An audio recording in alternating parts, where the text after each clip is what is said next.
you? Good job, huh? I feel that's it. ಹೌದಾ? Sir, namaskar. Namaste, morning. Namaste, sir.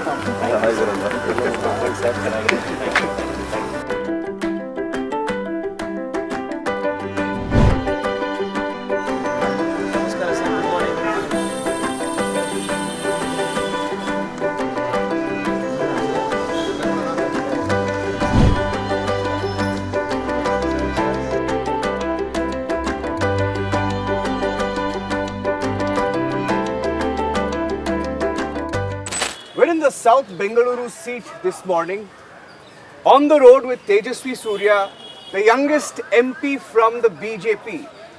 At the age of 28, he was voted from here, and he's running again for the Namaskara, second sir. time at the Arama. age of 33. Namaste. And he will be up against a sitting minister in Karnataka, Ramalinga Reddy's daughter, Soumya Reddy. Good morning, Tejasvi. Good morning, Ranjan. How's it looking in South Bengaluru this time?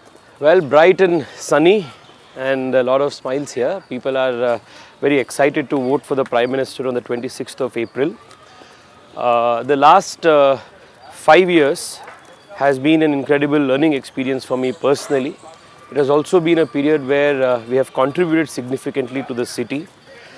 The last decade has been really transformative for the country, and people of Bengaluru, people of South Bengaluru especially, are extremely vigilant voters. They are very aware voters. And in that sense, they are very keenly observant of the transformation the country has witnessed over the last decade under the Prime Minister's leadership. They want this political stability that has brought so much good to India to continue. And I'm very confident that we will win Bengaluru South this time with a much bigger margin than what we won last time. Namaskara, good morning. ಚೆನ್ನಾಗಿದ್ದೀರಾ? ಅನಿತಾ's ಅಕ್ಕ. ಓಹೋ very good. ನೋಡೋಕ್ಕೂ ಭಾಳ resemblance ಇದೆ. ಭಾಳ ಸಂತೋಷ. ಏನು laughing club ಅಥವಾ ತುಂಬಾ ಸಂತೋಷ ಆಯ್ತು. Walking club? ನಿಮ್ಮ ಹತ್ರ ಒಂದು ಸೆಲ್ಫಿ ತೆಗೆಸ್ಕೊಂಡಿದ್ದೆ ನಾನು. ಹೌದಾ? Very good. ಭಾಳ ಖುಷಿ ಆಯ್ತು. All the best. Thank you. All the best. ನಿಮ್ಮೆಲ್ಲ ಬ್ಲೆಸ್ಸಿಂಗ್ಸ್ ಇದೆ. ಥ್ಯಾಂಕ್ ಯು ಅಮ್ಮ. Thank you. Yes, 28, yes. Absolutely. Thank you. ಬನ್ನಿ. He's very approachable. That makes him very popular here in Bengaluru. Tejasvi, it's a young city. Aspirations of the youth. I mean, we've seen the number of students who come from outside to study in Bengaluru. What are the challenges that you face as an MP in this city? Well, Bengaluru is an extremely cosmopolitan city. People have come to this city, have made this city what it is, because the city is so open, it is all inclusive, and you know, the acceptance of everybody, the way they are, that is something that has defined the growth of the city. So one is, we need to keep that culture alive while maintaining the traditional roots of how the city came about, the culture of the city, the Namma Jatregalu, Ur Habbas, all of these things, you know, keeping all of that intact as well. The challenges perhaps here is twofold. One, many a times people, you know, because many times the very basics are sometimes not attended to or catered well by the local municipal authorities.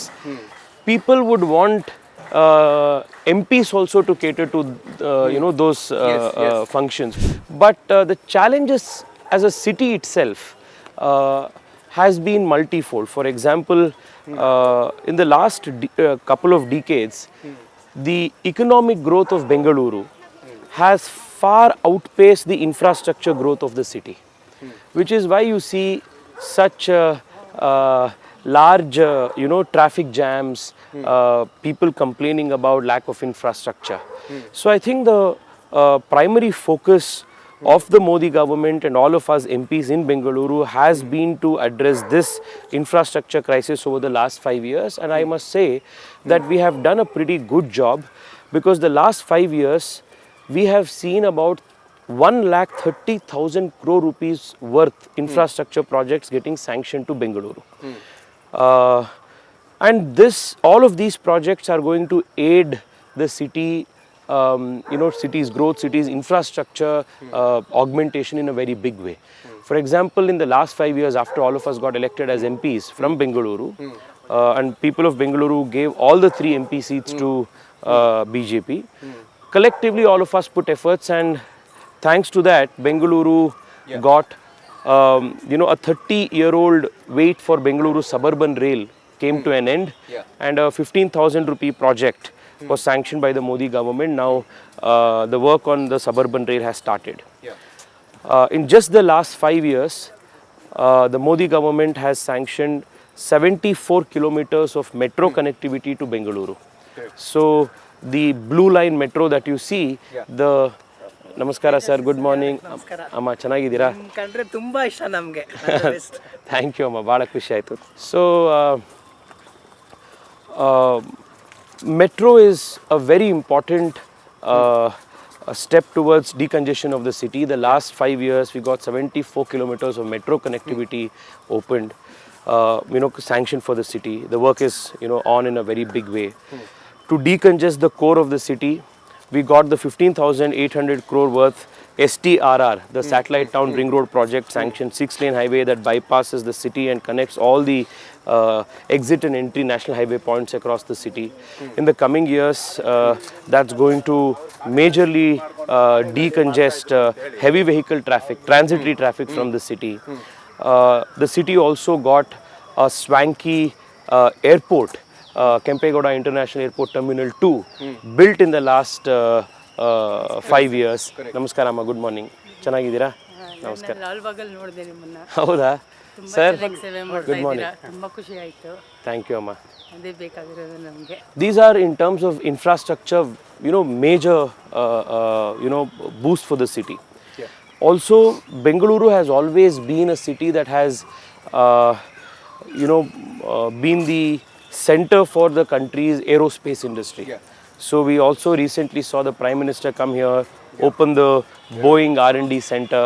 We also got a 48,000 crore order to manufacture LCA Tejas in Bengaluru's HAL, which again is going to add to creation of so much of employment and job opportunities in the city. So I think the city has greatly benefited in the last 5 years. So managing these expectations and addressing these issues on a war footing is what has been the challenges and a big learning curve over the last few years. Okay. You have a young opponent here this time. Her name is Soumya Reddy. She's the sitting minister's son. Daughter. And, sorry, sitting minister's daughter. And I saw that there were several sons and daughters being given tickets this time. Out of the 28 seats, if I'm not wrong, there are at least 5 or 6 sons and daughters. 11 of them. 11 of them. Why is that? Well, and I hear that ministers were refusing to contest and they wanted to. Well, the reason why the ministers are reluctant to contest is because they are very clear that the outcome of the elections are going to be something that is not to their liking. They are very, political leaders who are grounded are generally aware of the ground reality of their constituencies. So all of these ministers are aware that there's a groundswell of support in favor of the Prime Minister in their own constituencies. They do not want to contest and lose elections, and maybe also after losing elections lose their ministership also, which is why they are perhaps pushing their children to contest elections. And by doing so, the Congress party, by fielding 11 kids of ministers, is indicating two things. One, it is indicating the bankruptcy of leadership at all levels in the Congress party. Second, it is also an abject display of lack of internal democracy and possibility of growth for any normal karyakarta in the Congress party. So, Congress party is today coming across like a conglomeration of feudal lords. One big lord at the center, and then a few other feudal families underneath at different levels. And Congress party perhaps comes across as a conglomeration of all of these feudal lords.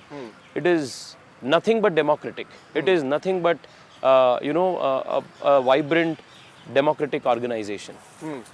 Now, let me ask you a question. For example, take the case of Pratap Simha. There is, yesterday one of the biggest headlines was about several leaders being upset in the BJP. Of course, Pratap Simha is campaigning for the Mysuru candidate, Vadiyar. But even within the BJP, is there some sense of discontent? I know you're handling it well, but you can't deny the fact that there is some sort of discontent. Some of them who've missed out on tickets. See, it is only natural that in a political party where you have vibrant internal democracy, these expressions are very common. And it is also to the credit of the BJP that all of these discontentment is also handled in a manner that it generally does not jeopardize the larger objective of winning elections.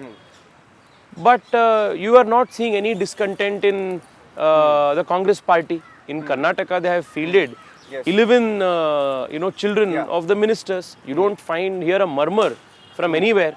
It only shows that either there is no competitive leadership that exists in these seats in the Congress party, and it also indicates that there is no internal democracy in the Congress party.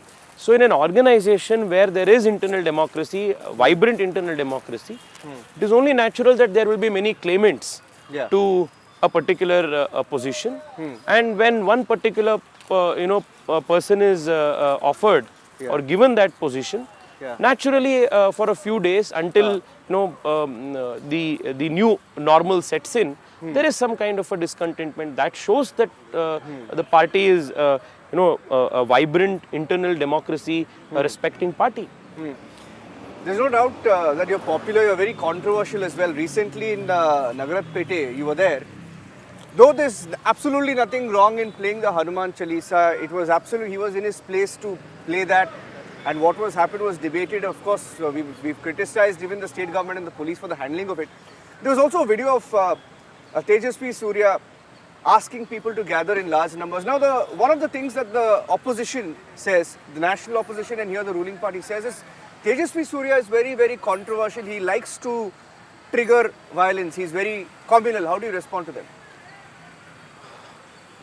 Give me one instance, a single instance, where I have tried to stoke or any of my actions or words triggered what you said is violence. Because it's a very serious charge you're making, violence. Not me, I'm not making. Whoever is making this charge, violence. I have gone there to seek justice for the victim. Correct. To stand in support of the person who was beaten black and blue by a mob. Correct. I have gone there to speak for those whose voices were stifled by those in power. When this guy went to file an FIR, up until my intervention, an FIR was not lodged in the police station. Is this law and order? Is this how a government must function? So what happens unfortunately in this country is, to a section of people, if you speak for justice and speak for justice for a particular community, and if that community happens to be a major community in the country, then the person speaking for the justice of that victim is somehow seen as controversial, communal, etc. But if tomorrow I were to speak for justice of a minority victim, then you will be secular. Then you are non-controversial. Then you are Aman ki Asha. So this is about, this just shows the perversion of political discourse in the country and how vote bank politics has adulterated the stream of the country's political discourse, the vocabulary itself. Fortunately, in a Congress regime, standing up for justice of a victim invites FIRs on you. And it's also, I went to the court the very next day and the court stayed the FIRs and the court has also reprimanded the state against filing such politically motivated cases. You're an easy target for the Congress government and the charge against the BJP. And I also have another grouse. The other thing, Tejasvi Surya, controversial, whatever. Sometimes I feel, my constituency has the highest number of Janaushadhi Kendras in all of India. Correct. When I became MP, 2019, it had 14 Janaushadhi Kendras. Today we have 130 plus Janaushadhi Kendras. 2 lakh people are regular users. About 25 crore rupees is what they save. But this is not sensational to media. No, not at all. I mean, No, I'm telling you. Yeah, go ahead. No. See, allow me to tell my grouse, whether please you go ahead. highlight it or not is up to Please you. go ahead, please but go I'm ahead. saying, Yeah. okay, this is a big this thing. Yeah. From the time of SM Krishna's tenure as Chief Minister, Bengaluru demanded a US Consulate for Bengaluru, for our city, because you have such a large number of people living in US, they have to go to either Chennai, Hyderabad for visa stamping. I got it done 2 years ago. When the Prime Minister went this time, he was kind enough to get a US Consulate approved for Bengaluru. Correct. And there was a video of the Honorable External Affairs Minister, kind of him to have, when he was here in Bangalore, telling people that was your MP who was behind my life, single-minded focus, every day coming and reminding, getting this whole thing done. Yes. But this is not sensational. No, not at all. So what I'm saying is, even for certain sections of the media who want to label a particular individual as controversial or whatever, it's only when you speak of a issue involving a few communities that it becomes sensational. Yeah. Let me tell you one thing. I've never seen a time when MPs would actually present their report cards. Yeah. And this is perhaps one of the first times, because you have people questioning MPs, even some within, I wouldn't say, all within your party, but even some within your party are being asked, saying, what exactly have you done for your constituency? At a time like that, for leaders like you, who present their report card, is fantastic. I saw Pratap Simha do that in Delhi, and he came back here and he met a few people, and I saw you doing that. Not many can boast of a report card, which is fantastic, right? So times have changed. I wouldn't say that. Now let's come back to, for example, South Bengaluru, right? It's been many people say that it's a BJP safe seat. Now I want to ask you a little bit about the work done here in the past as well. Do you want to also talk a little bit about Ananth Kumar, because he's been a parliamentarian for many, many years, and you've also had, I've known him when I was, in my early days, and you've also interacted with him, his family well, right? So what has been his contribution to this seat? Ananth Kumar ji was a very tall leader, and along with Yediyurappa, he was that one force which built the BJP in Karnataka to be the force that it is today. There are pictures of Ananth Kumar and Yediyurappa that you will find in party office and in online as well today, on two-wheelers, on scooters, old ambassador cars, traveling one city to another, building the party ground up. And here in the city, his contribution has been immense. When he was, Minister of Urban Affairs in the Vajpayee government, Minister of Civil Aviation in the Vajpayee government, he was instrumental in getting the metro to Bengaluru. He was instrumental in getting the new airport to Bengaluru. So these are, some of the major, highlights. He also served as a bridge between Delhi and Bengaluru for a very long time. Always, trying to protect and further the interests of the state. And that primarily has been Ananth Kumar's legacy. And personally speaking, for me, I consider myself very fortunate because I got blessings and mentorship from both Ananth Kumar and Ananth Kumar ji's, wife, Srimati Tejaswini ma'am. I was a volunteer for a long time in the NGO that she runs. So, she was always allowing me, giving me opportunities to, do like, organize a event, MC a program, do welcome speech in a program. Yeah, I wanted to ask you a question about the 25, now effectively 26 because you had Sumalata as well in the 17th Lok Sabha.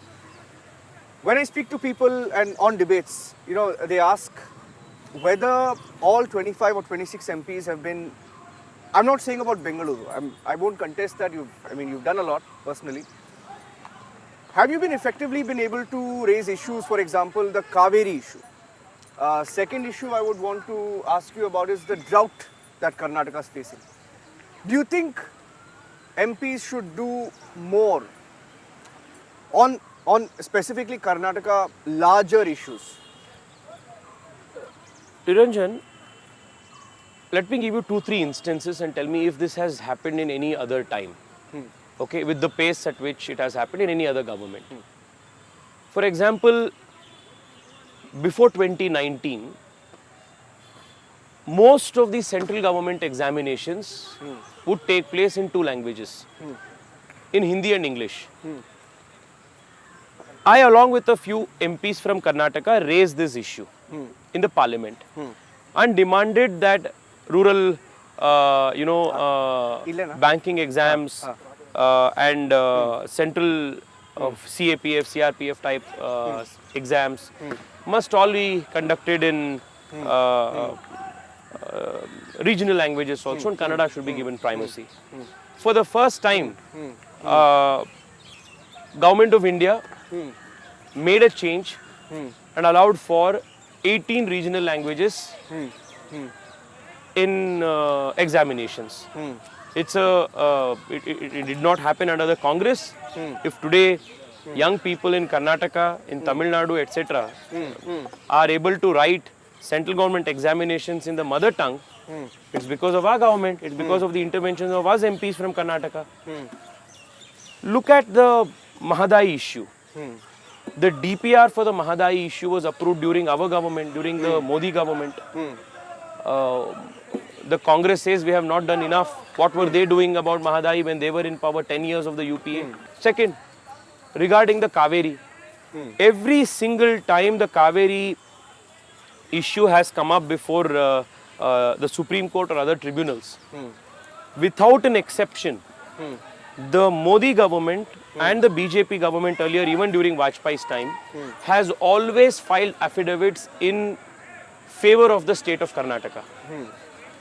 Even the original Cauvery award was later modified and another additional 14 TMC of water was sanctioned to Karnataka upon the central government's insistence.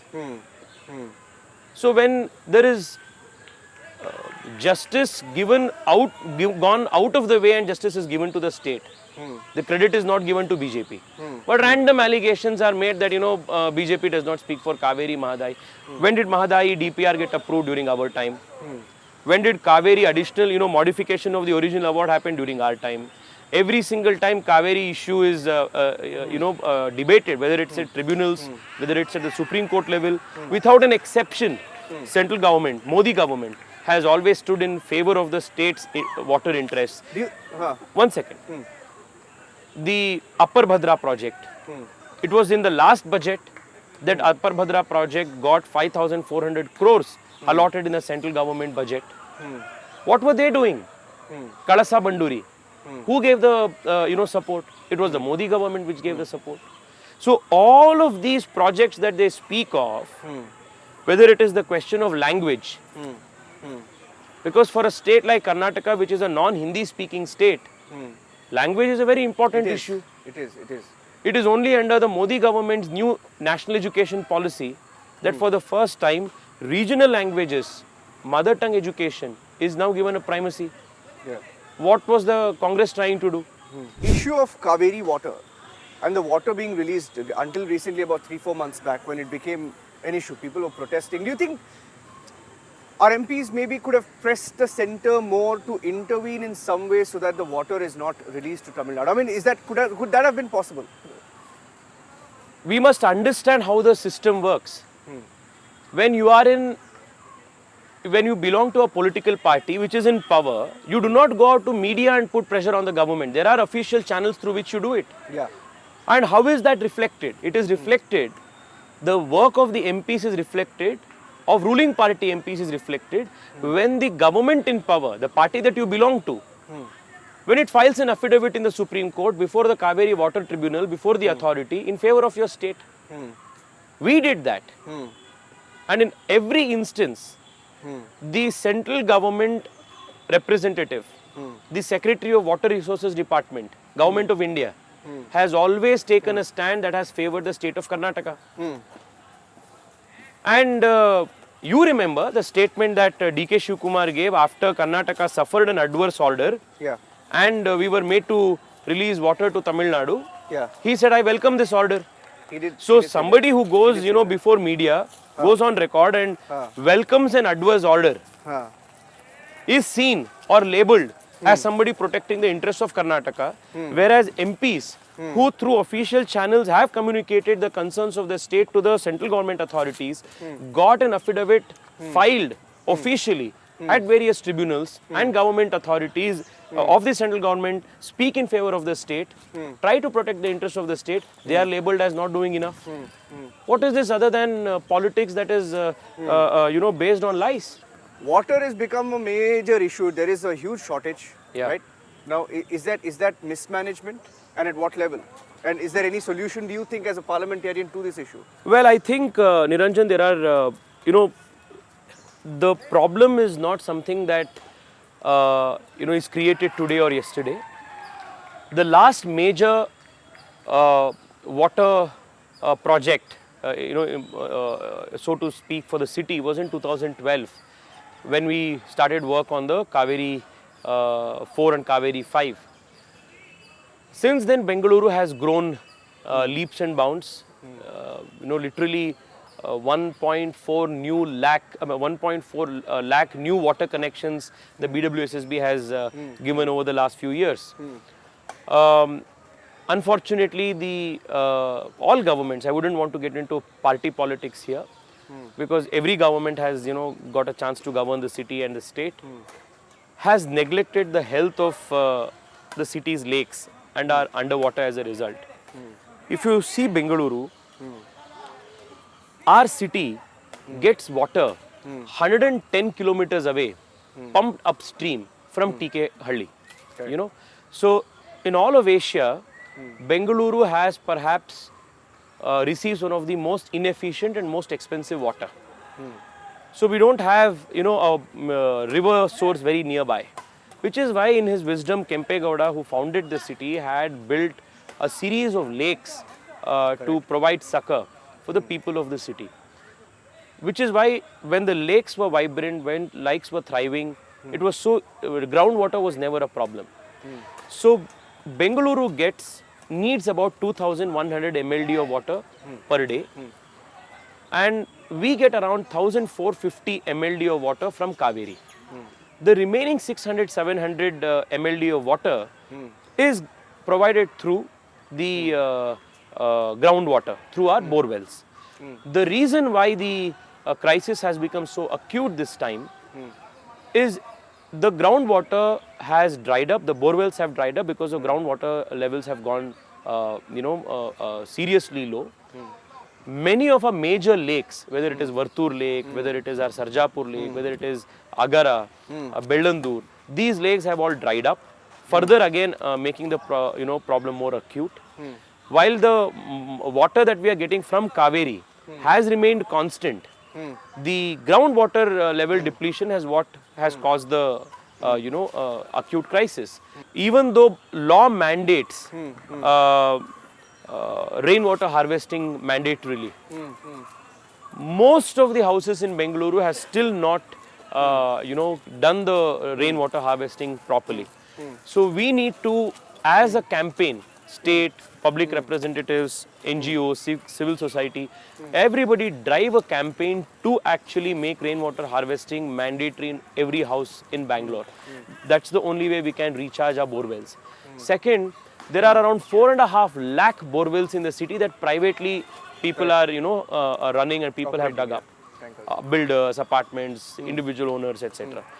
In most of these places, you don't have a water recharge pit next to a borewell because we have absolutely filled up everything with concrete. So naturally, there is no option for no possibility for groundwater recharge to take place. So I think we have to revisit those borewells by now. Actually, on a war footing, start drilling recharge pits around the borewells. The other thing that also needs to be done is, I was speaking to a water expert recently, and he was telling that Bengaluru gets around 19 TMC of rain water, and we hardly save any of that, and we hardly use any of that to recharge water. And if you have seen over the last few years, we have gone on a spree of white topping and concretizing almost every road in the city. By doing so, we don't allow water to seep inside the ground and recharge aquifers. So I think even that urban design has to be revisited.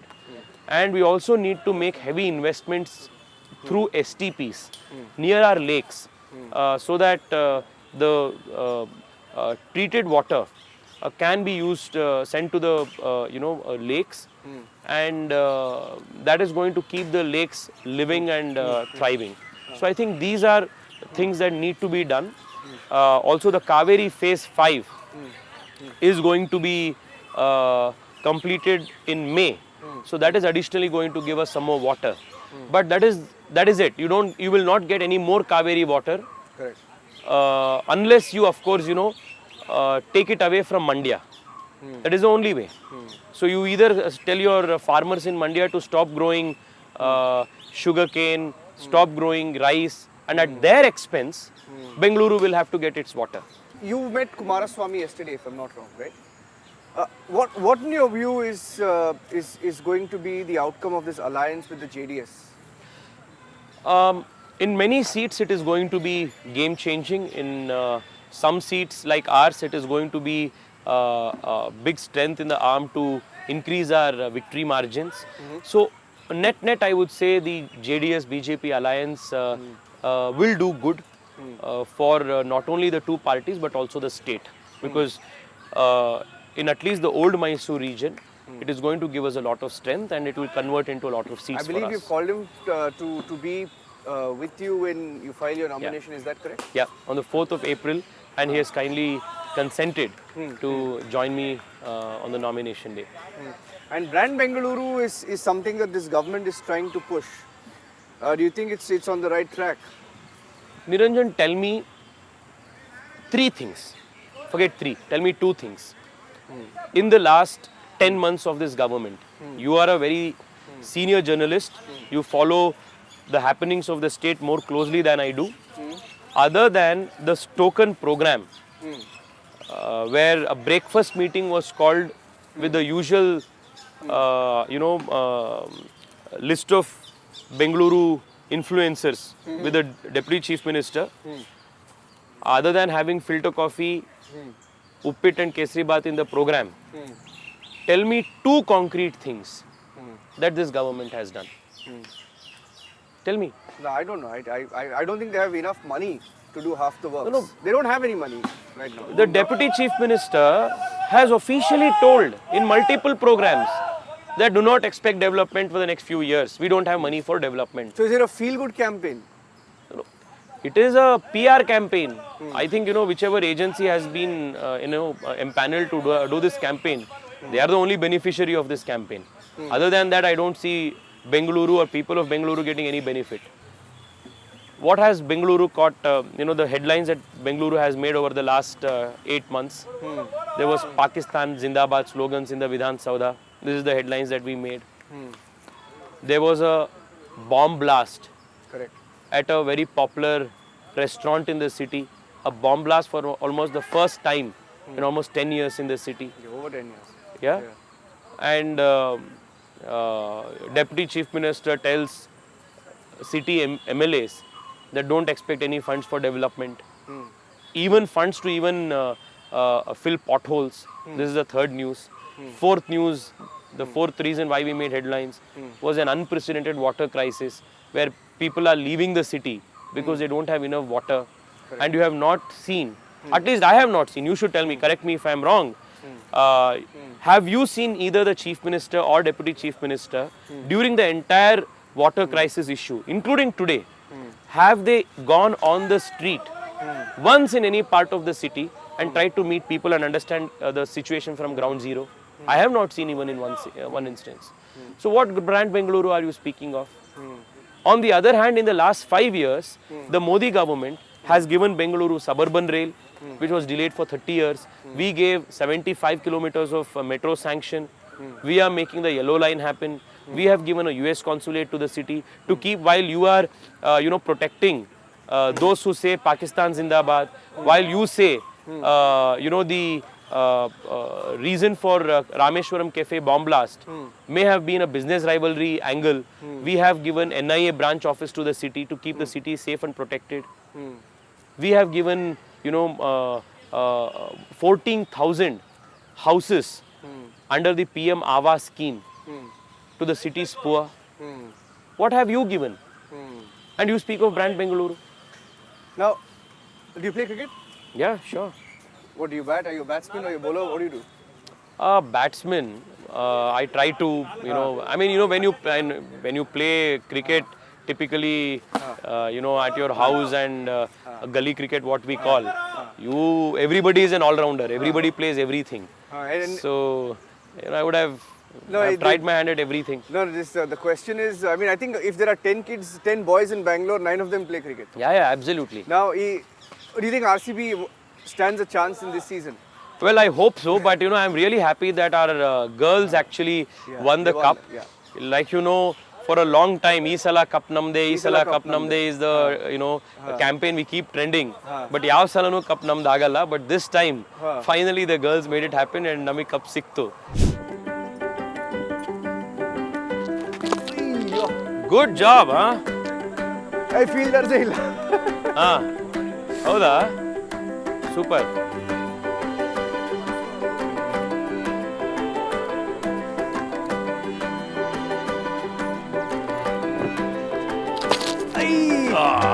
Single. Correct ಸಿಗ್ಲಿಲ್ಲ touch ಆಗಿದ್ರೆ ನಿರಂಜನ್ 6 ಇದು. Single. I wanted to ask you a question about this Guru Raghavendra Bank. Yeah. Even yesterday, the depositors had come to our office. Yeah. They're really struggling. Yeah. Right? What can you do for them? Let me tell you what we have already done. Guru Raghavendra Bank issue came up a few years ago. About 2,000 crores is the total amount of fraud that has been committed by the promoters. I got criminal prosecution against them. The case is now with the CBI, the local CID, and even ED is looking at the papers. So in that sense, the criminal prosecution part is the wheels have moved. Insofar as the recovery of the monies are concerned, Modi government brought 3 important legislative changes which has protected the interests of crores of depositors in all cooperative banks across the country. It was only after the issue of Guru Raghavendra Bank in Bengaluru and the PMC Bank that 35A of the Banking Regulation Act was amended. And for the first time in the country, all cooperative banks were brought under the supervision of the RBI directly. So this is the first change that we brought. Second, the DICGC insurance scheme, which promised 50,000 rupees as insurance in case of a default of a bank or bankruptcy of a bank, that the Prime Minister increased to 5 lakh rupees. And the original proposition in the earlier regime was that the compensation amounts would be released upon the liquidation of the bank, which could take years and decades. That was also changed, and the 5 lakh insurance is mandated to be given to people within 90 days from the date of... Somebody wants to give you something. Sir, thank you. Hey, sir. Sir. Sir ಇದು ಧರ್ಮಸ್ಥಳದ ಪ್ರಸಾದ ಓ sir thank you so much sir. Sir all the best. ಮೋದಿಯವರೇ ಬರಲಿ ಅಂತ ನಾವು ಇದು ಮಾಡ್ತೀವಿ ಸರ್. ನೀವು ಕೂಡ thank you so much sir. Grateful. Thank you. So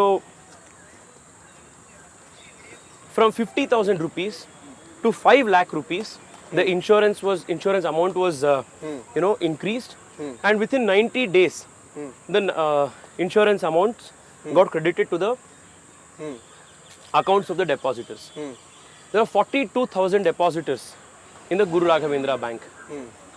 Of that, around 35,000 of them have got their accounts cleared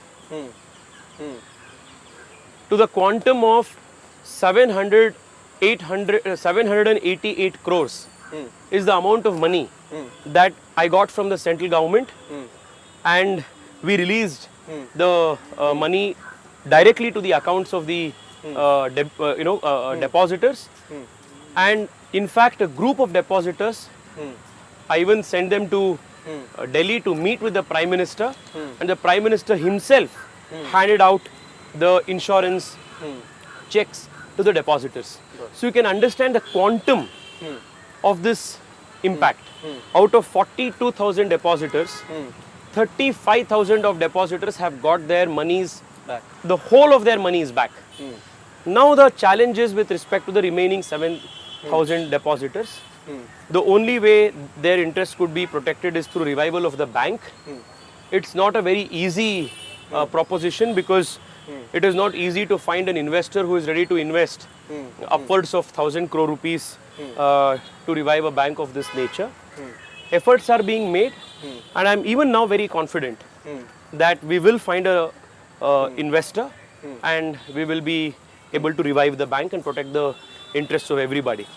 But the fact remains that when 40,000 of these depositors were literally on the streets, it was the Modi government that came to their rescue, brought 3 legislative changes in a record span of time, made available 780 plus crores to our depositors, and within 90 days credited 5 lakh rupees to the accounts of the depositors.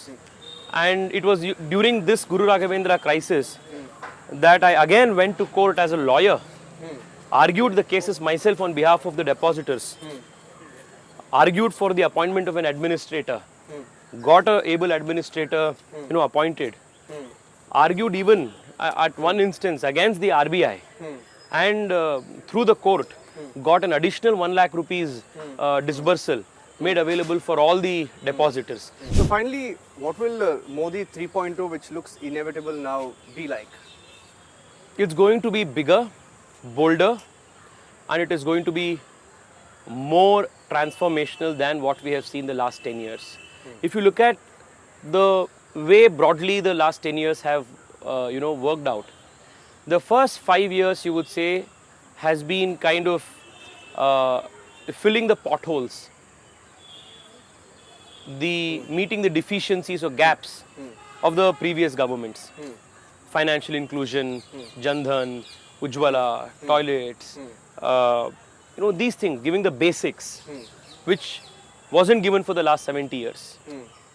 As a result of that, you lifted people out of poverty. The next 5 years was about fulfilling on our core commitments, solving legacy problems, which successive governments had only postponed due to lack of political will. 370, CA, Ram Mandir, these are big things that we did. Then the doubling down on expenditure on infrastructure, because you cannot build a first world country today, a developed country, without 21st century physical infrastructure. So you saw the 100 lakh crore being spent on creating new airports, new highways, high speed rail, all of these things. Now the next 5 years is going to be much more bolder, much more impactful, because it's in the next 5 years that we will consolidate the gains of the last 10 years and then finally take off to the position that India has always deserved at the global level. So we will be more vocal at global forums, There is going to be even faster paced infrastructure growth in the city. You will see our cities getting better, our standard of living of people increasing. We will be competing with the best of the best in the world in every field. And I think that is the next 5 years for the Modi government. Aspirational, big, global impacting, transformatory in sense of the lives of the poorest of poor in India, absolute elimination of poverty in the country, taking larger and larger groups of people into the middle class, further strengthening them, quality of life, ease of life, much, much better. I think these are things that we will progress towards in the next 5 years. All the best for your campaign. Thank you so much, Tejasvi Surya Niranjan. on the road. Good to talk to you. Always. And all the Thank best. you so much, Niranjan. Always nice to talk to you. Thank you.